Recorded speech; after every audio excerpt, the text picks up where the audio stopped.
Hello and welcome to this week's Newspeak, the New Culture Forum's weekly current affairs programme. My name's Emma Webb and I'm your host, and this week, as always, I'm joined by Senior Fellow and Royal Historian Rafe Heydel-Mankoo and Senior Fellow and Cultural Historian Philip Kiszely. So this week we have seen in the news Roald Dahl being edited by sensitivity readers retrospectively. We've seen the police having a list of what they call contentious statues, and we've also seen the good news, at least, of Shamima Begum having her appeal to return to the UK being rejected. So let's start off by talking about this story to do with Roald Dahl and the fact that they have been using these sensitivity readers that normally would edit works before publication, going back like offence archaeologists and editing Roald Dahl's work in hindsight to make it politically correct, to make it accord with the ideology of the current progressive orthodoxy. Yes, so when I first saw this I was quite amazed, because I understood that Roald Dahl's family still had ownership of the books, but it turns out that Netflix purchased the rights to Roald Dahl's works in 2021. So this is actually woke corporatism now entering a much valued and hallowed part of our pantheon of writers and literature. And the problem there are two problems here. First, of course, is the excising of wonderful language, but also it's the fact that the sensitivity readers aren't sensitivity writers. So they're not just replacing words, they're replacing an inferior form of style and writing at the same time as all of this. And you know, language is supposed to evolve naturally, not by edict and diktats. So yes, if current writers and future writers choose to use different words, that's fine. But it doesn't mean that we have to revisit the words of the past. And I'll just give you some examples for the audience at home to know what we're talking about. So in Charlie and the Chocolate Factory, for example, Augustus Gloop, who's of my proportions, is no longer called fat, he's now called enormous. Mrs. Twit from the Twits is no longer ugly and beastly, is just beastly. The words crazy and mad have been removed because of mental health issues. But most crazy of all, I think, is the fact that the coat of the BFG can no longer be described as black. And also, Mary in the BFG now goes still as a statue rather than white as a sheet. And you just think, what possible racist connotations can there be with those sorts of things? It's actually quite remarkable. There's a better one. There's a quote where one of the characters, a female character, wears a wig, and they've added on an extra sentence that says, "Oh, she wears a wig," and the extra sentence is, "And there's nothing wrong with that." Well, one of the changes was of one of the witches being a cashier. Now they are a leading scientist. That's right. Yeah. It's not just a scientist; it was a top scientist. It's not just enough to be like, absolutely remarkable. I mean, one of the things about this was, I think Roald Dahl made me fall in love with literature. I think it was Johnny, the Champion of the World, which was the book that I first, we've all got that first book, haven't we, where it introduces us to the amazing world of literature. And actually part of the appeal is that Roald Dahl managed somehow to present a slightly dangerous world, a slightly grotesque world, which children adore, because children are about pushing boundaries and finding new things. And all of that is just expunged from it. And they go from being these amazing adventures into being fussy and goody two-shoes, and children naturally don't like that kind of thing. You've hit on something there that I think is really important, and going back to something we discussed before in previous episodes, Meghan Markle's awful children's book, that Roald Dahl's literature was so loved by so many generations of children, particularly because it is child-centered. It's looking through the eyes of a child at a kind of magical world where more is possible than adults would like to admit, and it's believable. It's just slightly believable and slightly magical from the perspective of a child. Whereas what these sensitivity readers are doing, it's nothing to do with the children. It's about trying to impose what the adults want, the adults' ideological agenda on the children. And they've hired, so the publishing house has hired in this this company, I think it's called something like Inclusive Minds, that are what else? What else is it going to be called? It's so part of the like equality and diversity industrial complex, isn't it? That you have these gravy train organisations that come in and they give their expertise from their lived experience to edit the text to make them more inclusive. But actually, do you think that, you know, in trying to make them more inclusive, what they're actually excluding is children? Absolutely. I mean, and it's the same old thing. It's what people do with adult entertainment as well, in terms of television, film, literature. It's assume the lowest common denominator stupidity in people, and what you've got to do with children is assume that they've got this incredible imagination, which they have, and they are connoisseurs of the grotesque, you know. And so the great thing again that I say about Roald Dahl is he knew how to pitch that, so it's interesting but not frightening. And I remember as a child being taken into this world. It was about poaching, this book, so it was going into the night and poaching and this adult stuff, which was just amazing. But I mean, where's it going to end? I mean, that's the question, isn't it? You know, what are we going to do? Are we going to, because it's already happening with adult fiction? Are we going to stop having murder stories because people might go out and commit murder? What I think is fascinating, because I'm a great fan of horror, for example, and so I go onto Netflix and I try to look at the modern stuff that's coming out, and they're full of grotesque old hags when you have just portraying witches or zombies and so forth. And it seems as if it's fine to visually portray a fat, ugly old creature, but you can't write the words down. And there's this sort of strange dichotomy we have at the moment. But you're absolutely right. Children love the grotesque, the horrible. That's why you have a program called Horrible Histories, right? It's for that same sort of thing. They love the bizarre. And you just have to think about the Brothers Grimm, for example. And once you sanitize that, once you say, children lose interest, and they won't have that same passion that you have in that key moment in your youth. But you know, why stop there? What about Noddy and Big Ears? Big Ears is surely just as bad as He'd be being having fat. his ears pinned back. Yeah, the Fat Controller from Thomas and the Tank Engine. Does that now have to go? Where do you end all of this?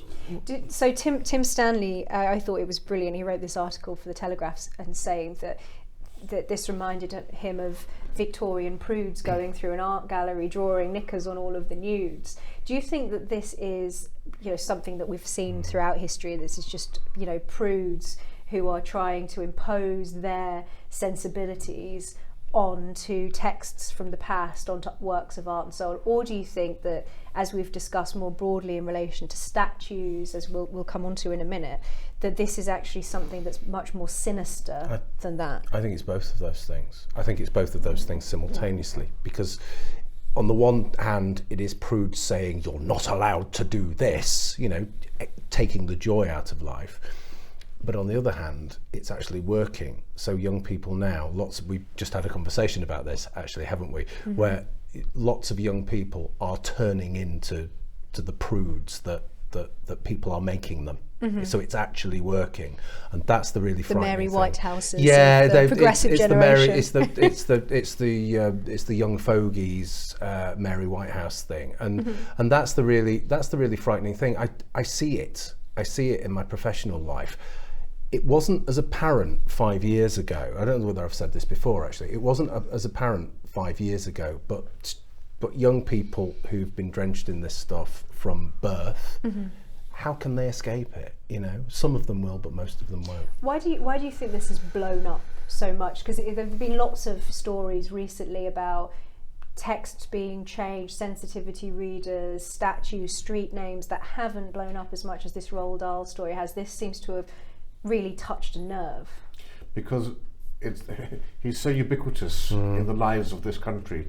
When you just think about how many generations have grown up with those stories since they first began to come out in the 1960s, and when you have your childhood memories tampered with, that taps into a very deep emotional response. That's why you have people like Philip Pullman, Salman Rushdie, all coming out and saying how outrageous this sort of thing is. But it goes, of course, and you're quite right, we did have the prudery of the Victorian era.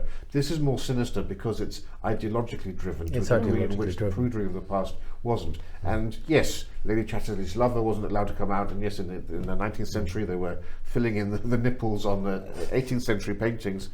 But this is very different because they're actually revisiting literature in a way that we haven't seen before. And I was trying to think, what does this equate to in our history? And I can only think of the Protectorate under Oliver Cromwell as being the last time you had this sort of a sinister ideological movement to refashion society. And as you say, the difference also is the fact that children today are growing up as if this is the norm. That's why this is far more sinister. And actually, I just want to finish my contribution on this with quoting from George Orwell on this, because this issue and the issue you said about Black Boy Lane and about the statues, which we'll get to, in 1984 he describes Britain as a place in which, quote, every record has been destroyed or falsified, every book rewritten, every picture has been repainted, every statue and street building has been renamed, every date has been altered, and the process is continuing day by day and minute by minute. History has stopped. Nothing exists except an endless present in which the party is always right.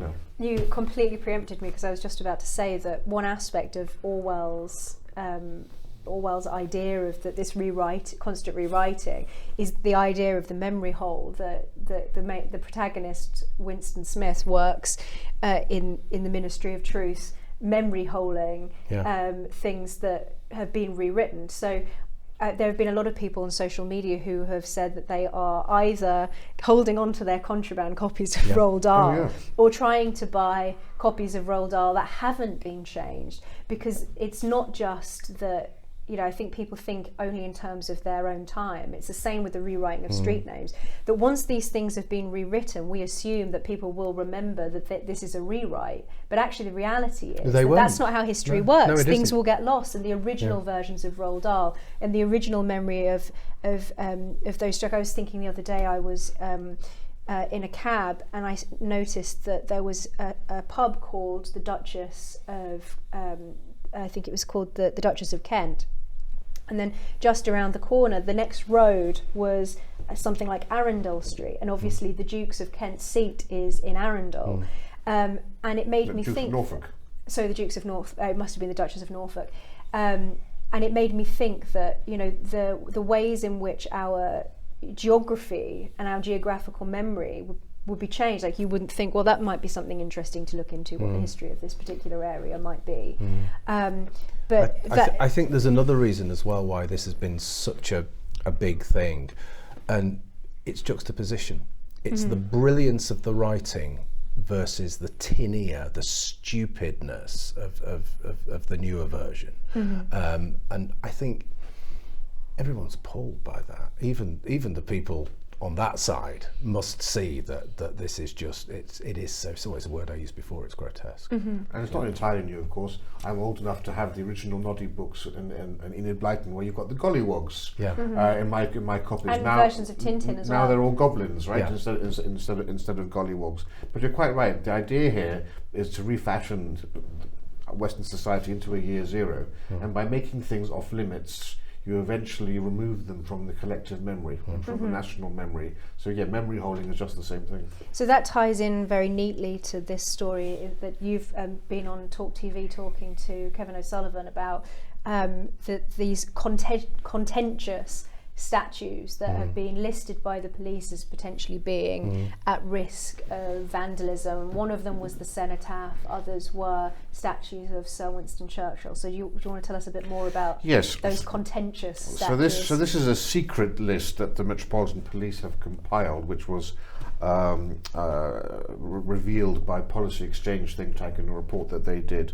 And this secret list is of contentious statues. Now, it's fine for the police to have a list of statues that they think may be targets for Antifa and the far left, but to call statues like Sir Winston Churchill, or to call a national monument like the Cenotaph contentious, is essentially to give credence to the arguments of the far left that these are somehow. What's contentious? To whom is the Cenotaph contentious, and for what reason? We're talking about the world's most modest and simple and austere commemoration, not of war, but of the tragedy of war, of the loss of war. This doesn't glorify empire in any way.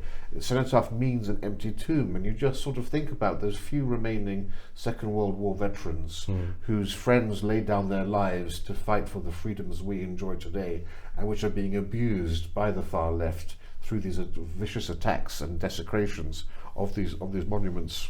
Yeah, I was thinking about it in a similar kind of way, but I was also thinking about emblems, and statues are an obvious, and they were the first emblem in this kind of post-BLM culture war that we've seen since about 2018, 2019.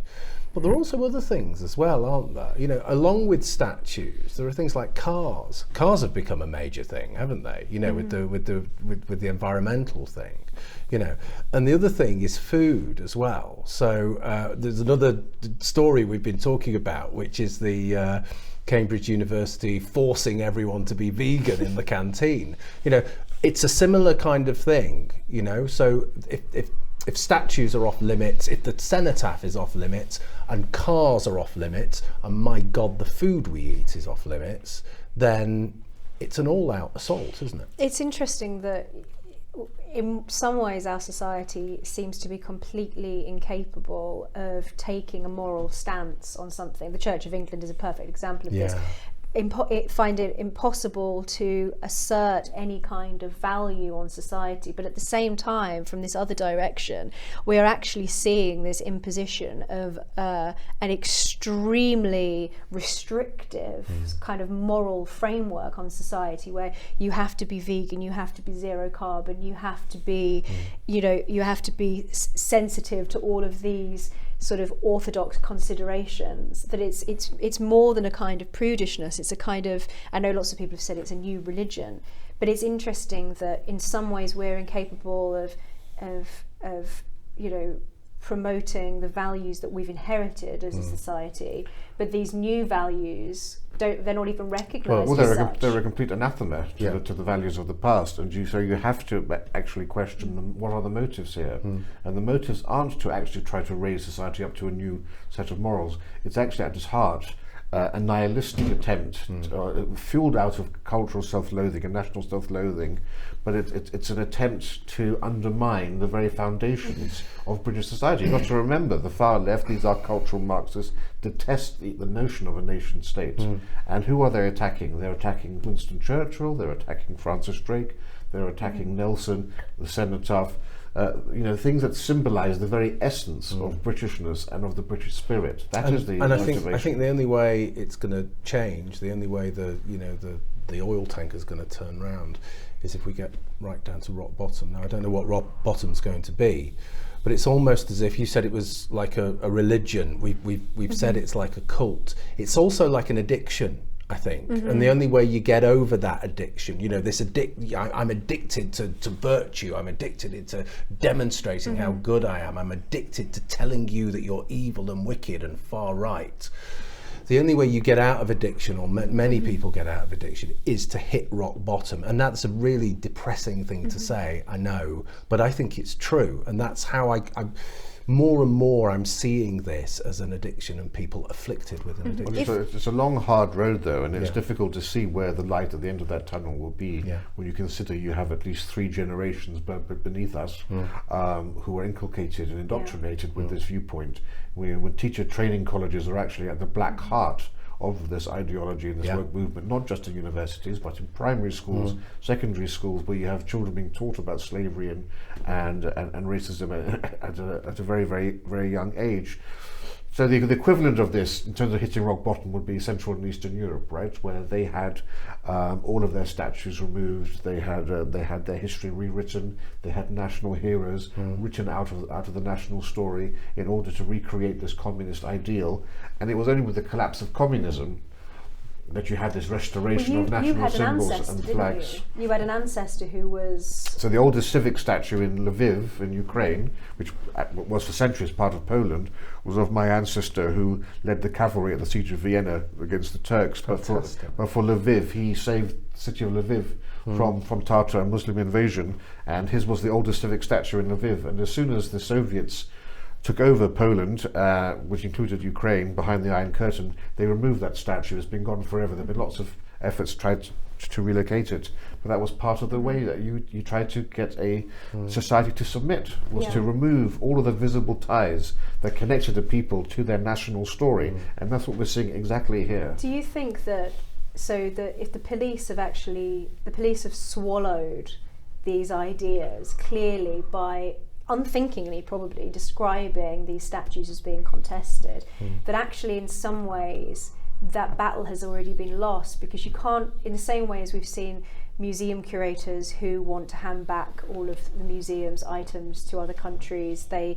believe that museums are inherently racist and therefore museums shouldn't exist, that the caretakers of our cultural inheritance can't be trusted with our cultural inheritance, and that the police can't be trusted to defend statues that they already believe are contested, because that means they're saying, well, we can't take a stance on this, but in doing so they are taking a stance, because they're by being neutral they are already putting themselves in an equivocal position. I think, just to make the point very quickly, I think what's going to happen is that our national culture is going to become a rebellious folk culture, and that's precisely what's happened in Central and Eastern Europe.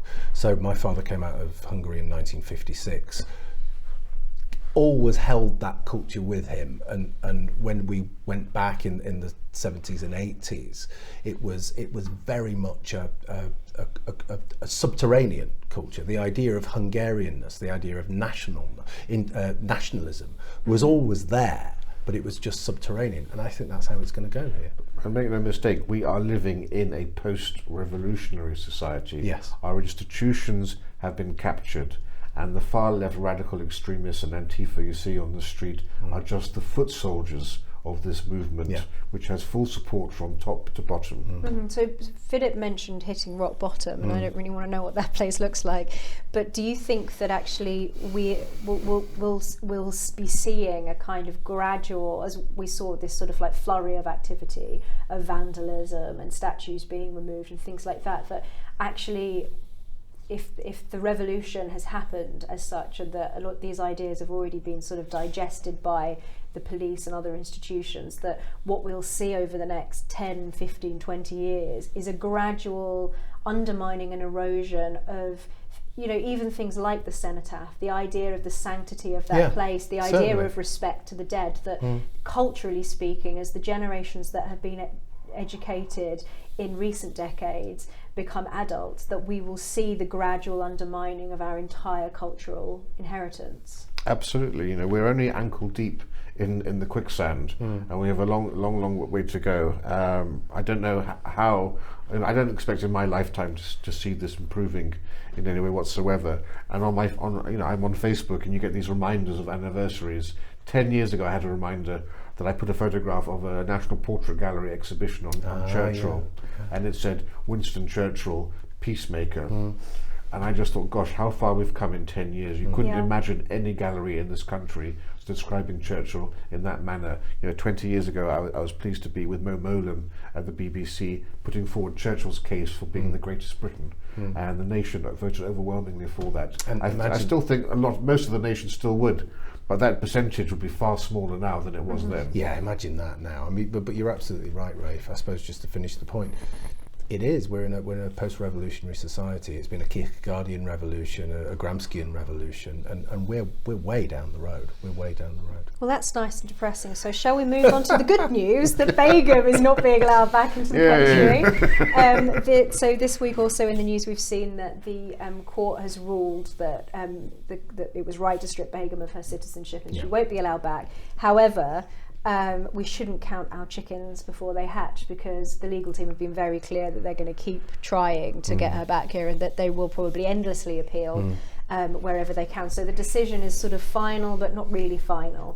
But it is good news, at least for now, that there's a kind of recognition that despite this ridiculous campaign of putting Begum on the cover of Time magazine and trying to make her out to be some kind of victim, that still the courts have got their wits about them and have upheld that decision. Maybe they've seen evidence that is not in the public domain. Well, I think they have, and I think that's one of the reasons why. But it always makes me laugh when I see the leftists, go for this kind of thing, because they've got lots and lots of previous with this. I mean, they adored the Spoonie about the IRA, weren't they? But now we've got this, ISIS bride. It's got everything. It's got ethnicity, it's got Islam, it's got everything. There's mass appeal baseball cap and a bit of lippy. There's mass appeal to the leftist mindset. ISIS is like the Bay City Rollers of terrorist groups, isn't it? It's got everything going for them, and you just, the interesting thing is that the people who desperately want her to come back, they're not interested in national security. In fact, that's the last thing on their minds. They want to undermine that, and she is a threat, and she's obviously going to be a magnet for every lunatic, and she's going to stir up all of that hatred. She doesn't actually have to do anything. All she has to do is be here. She's a symbol now. She's a symbol, and of course she's going to be, she's going to be a celebrity. But this is what I was about to say. We were talking before we started filming that if she comes back here, she will probably become a celebrity and some kind of millionaire. She'll be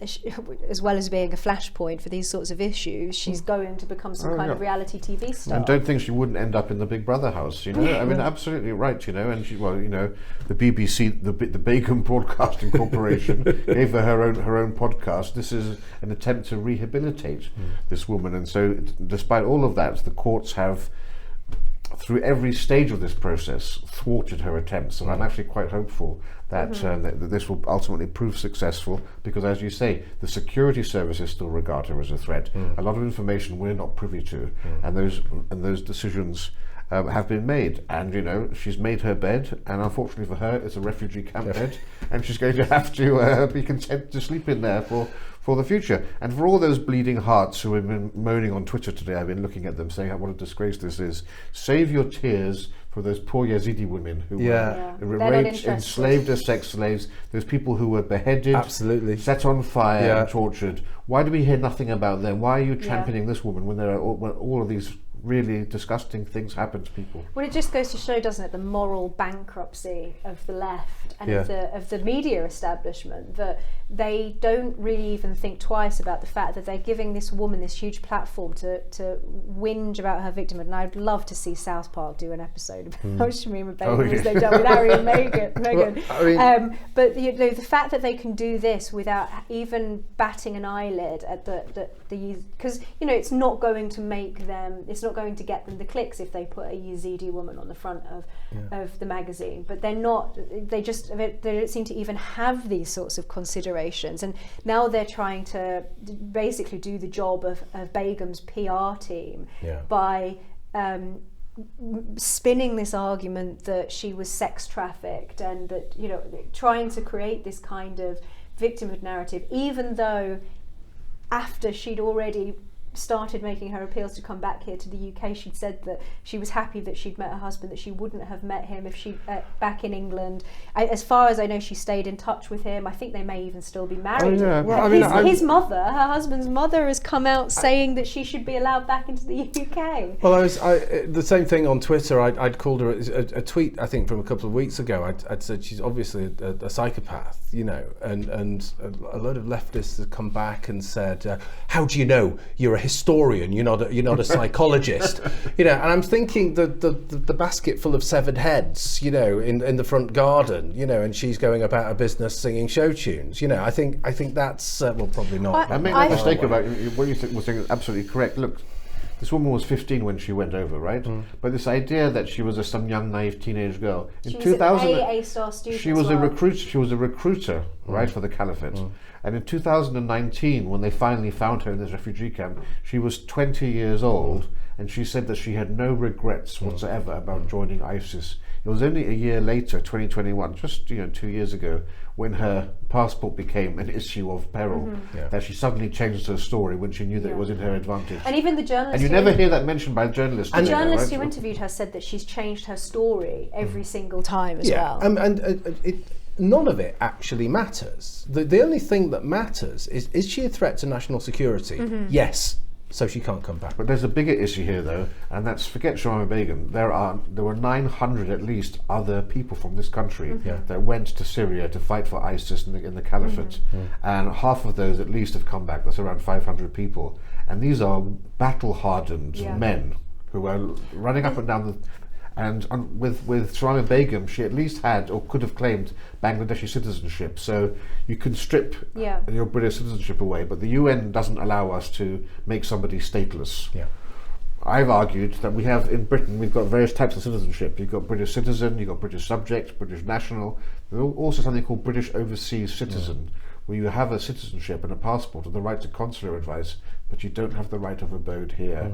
And I always said from the beginning, all of those who went over to Syria should have had their citizenship tweaked to British overseas citizens, so they're still British, but they don't have the right to return. And that would have been, because we now have to deal with the reality of the fact that we have 500 terrorists in this country, along with thousands of others, tens of thousands of others who sympathise with them. And ultimately they're traitors who want to massacre infidels. It's treason. It's what I find really frustrating is that every single time I debate this, it's always the same argument that it's racist that she was stripped of her citizenship, ignoring the fact that one of the other jihadis who had their citizenship revoked was Jack Letts, who was a dual Canadian citizen, who obviously is himself white and male, but if I actually think that part of this is actually quite sexist, because they wouldn't be spinning this victimhood narrative if she was a male fighter who'd gone over at the age of 15. He would be still rightly demonised for doing so. But the entire sort of narrative around her is that she's this innocent young girl, completely ignoring the fact that she went to go and take part in building a terrorist state that has committed genocide. It's totally paternalistic. It's almost like putting a Nazi on the front of Time magazine. It's totally paternalistic, and in a way it's similar to what you were saying a couple of weeks ago about the online misogyny censorship thing. Do you remember? It's exactly the same thing, isn't it? It's completely paternalistic. Oh, she's a woman, so we've got to treat her different. No, she's a traitor. Well, how's that for an ending? That's the conclusion. Shamima Begum is a traitor, and she won't be coming back. We hope, at least, that any appeals in the future will not be successful. So thank you for watching. Thank you, Rafe. Thank you, Philip. Please like, comment, subscribe below, and we will see you next time on Newspeak. Hello. If you're enjoying the New Culture Forum channel and you believe in our mission, may I invite you to join our membership scheme at the link below or on our website, newcultureforum.org.uk. Our work is more important now than ever, and we have great plans ahead for the future, but we can't do it without your support. From as little as £3 per month, you can help ensure that we continue on our mission. As a member, you'll receive a range of benefits, including access to exclusive content, invitations to our private events, including here at our studios, free copies of our books, and much, much more, including, of course, our famous NCF mug. If you aren't able to become a member, then please help us by clicking this button and subscribing to our channel. It's completely free. Just remember to also click the bell icon so that you can get notifications when we post new videos. Thank you.